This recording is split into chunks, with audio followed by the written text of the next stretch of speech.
Senova D50 Review. Saab may for now have been consigned to the history books, but in China the old 95 is being resuscitated.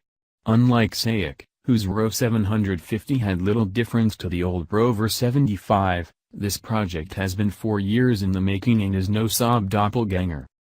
The Senova is built using Saab intellectual property that BAIC bought from GM back in 2009, but what has been created is a modern-looking saloon with a sporty flair. But while it is certainly haunted by the ghost of Saab, critics may claim that's not the only influence. Externally at least it is well put together. The engines used are the old 2.0-liter turbo and 2.3-liter turbo Saab units, and there's also a new BAIC 1.8-liter turbo exclusively for Chinese government buyers. Internally, BAIC have taken a top-down approach. The further you go down, the worse the quality gets. On the top of the dashboard the soft plastics are fine, but once you get down to the central console much cheaper materials are in play and the door pockets are downright flimsy. Never mind competing with European executives, this doesn't even come up to the standards of an Avensis.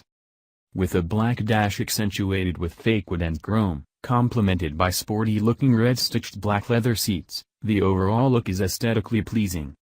The instruments have blue backlighting and there are steering-mounted controls for features such as the Bluetooth phone connection.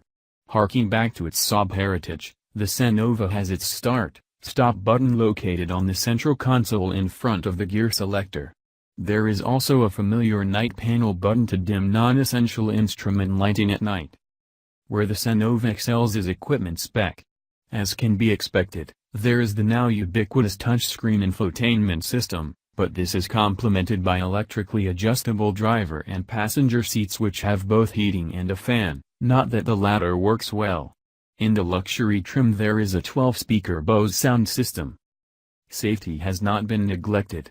Full side curtain airbags protect both front and rear occupants and the front seats employ Saab's active head restraint system for protection in rear collisions.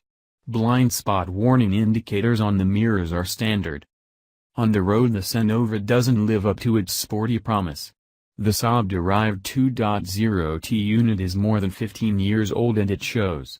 It is further hampered by the 5-speed automatic gearbox, which, no matter whether driven in sport mode or manual using the paddle shifts, fails to deliver any excitement. Steering has a properly weighted European feel and the handling is acceptable but nowhere near class-leading. While the standard equipment level leaves some of the German executive competition blushing, ultimately this car might be best seen as a competitor to the former Cetexeo. Quality and drive-wise it cannot match the newer competition. That said, we enjoyed the European feel to its drive, with good looks inside and out complementing the experience. Watch out for that aging drivetrain, however, and it's definitely worth saving up for a high-level trim if you can afford to.